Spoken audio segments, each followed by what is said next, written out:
when we talked about what is the vision and national service, I think it does not begin or should not begin at the high school level. I think it needs to go to the primary school level. Leveraging and launching our creative industries in the country. That's gotten mixed reviews. Well, I think what got mixed reviews is not the concept, but the labeling. What we do today will affect those coming after us.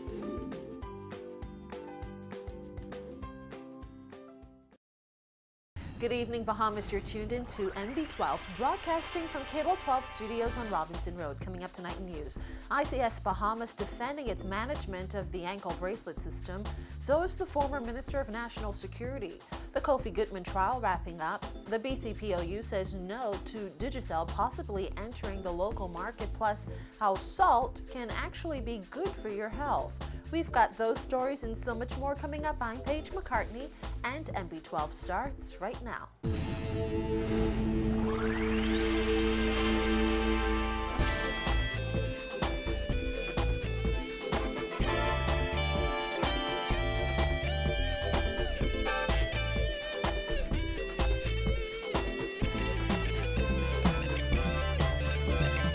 Welcome once again to MB12. The security firm that operates the electronic monitoring program is striking back at Minister of State for National Security Keith Bell, who yesterday called the program flawed. Bell said government's concerns about the ankle bracelet program were renewed after police revealed that a man's body wasn't found until a week after he died, even though his ankle was outfitted with an electronic monitoring device.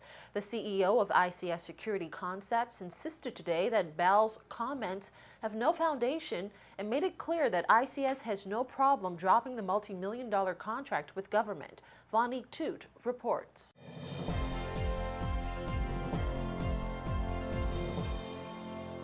President and CEO of ICS Security Concepts, Stephen Greenslade, is setting the record straight on the electronic monitoring program.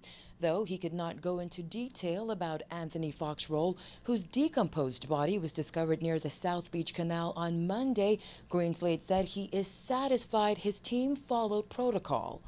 The former police officer hit back at Minister of State for National Security Keith Bell, who asserted that the program is flawed after Foxroll's body went undetected for a week, even though he was wearing an ankle bracelet. There were 2 fired cartridges near the Kennedy subdivision resident's body and bloodstains on his shirt. However, Greenslade made it clear his company is not the one at fault here. The questions which have arose of the discovery of Mr. Anthony Foxroll remains will be answered in due course. There are answers available. The comments made regarding alleged flaws in the monitoring system are without foundation. I am satisfied that our staff are following the procedures that are laid out for the program and are using the protocols that was designed to manage the program. Greenslade suggested that Bell should have taken time out to get the facts before speaking to the media and warned that putting out sensitive information about ankle bracelets could be dangerous.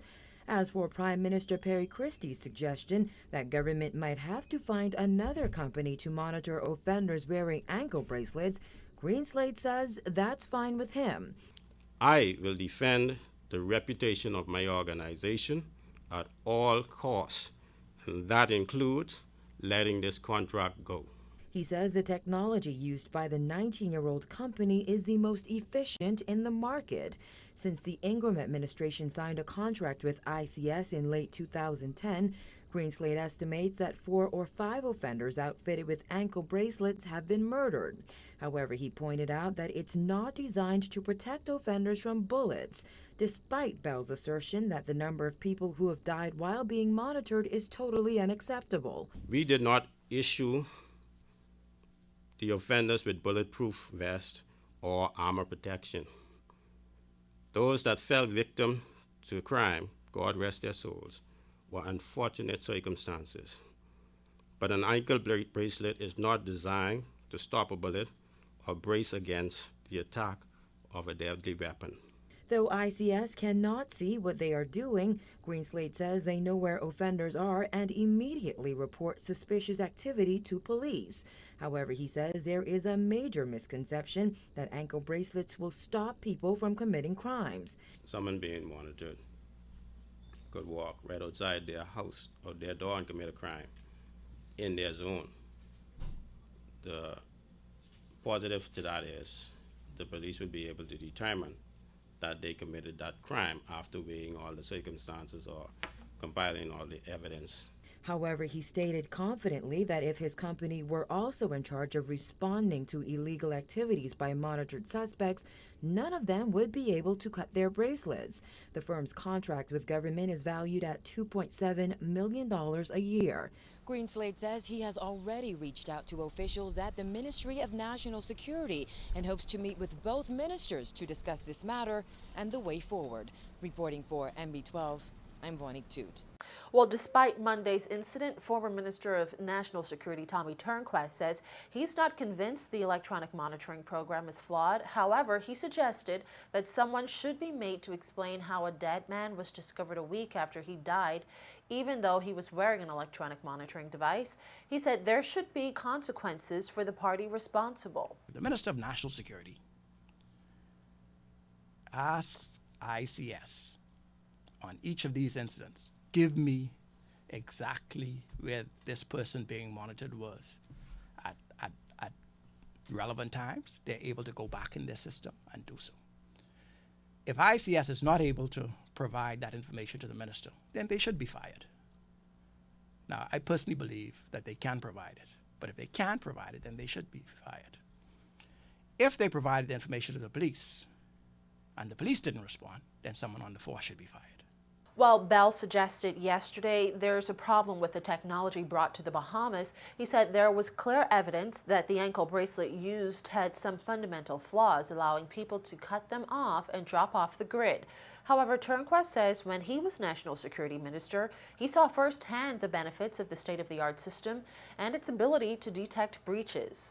I remain satisfied that there's nothing wrong with the technology, there's nothing wrong with the system itself.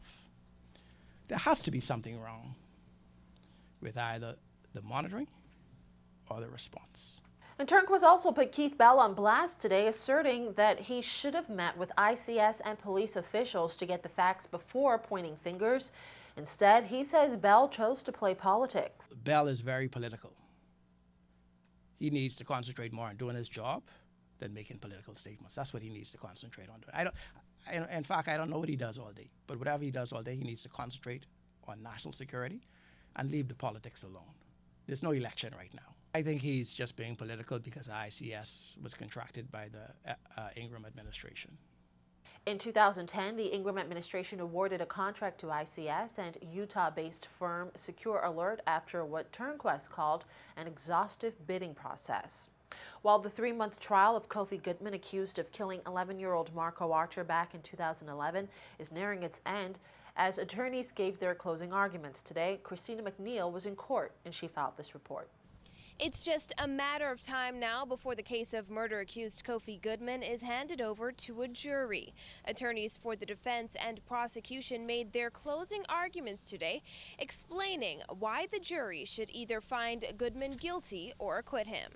The evidence, or lack thereof, that would be sufficient to secure a guilty verdict is what Goodman's attorney, Jeffrey Farquharson, asked the 11-woman, one-man jury to consider as he laid out his closing arguments. Farquharson reminding the jury of the definition of murder as laid out by the law. If at any time jurors find themselves doubting that any elements of the murder charge have not been met, Farquharson says they ought to give the defendant the benefit of the doubt. During the course of the 3-month trial, the defense sought to prove Goodman's innocence and that information that may have contained vital DNA evidence was never presented at trial, either because it had been lost in the case of the plastic bag that was tied around the head of the body discovered near Goodman's home, or because the evidence had never been gathered. That would include DNA from Marco's father and samples of Marco's own DNA from his home.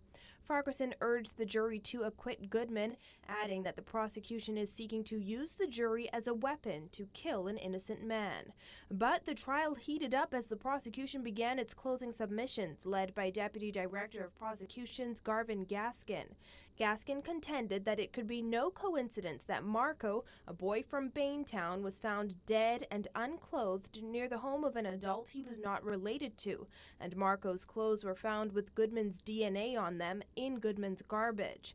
Gaskin said the defense was full of tricks and lies from the start of the trial, and there was no evidence Marco's clothes had been tampered with.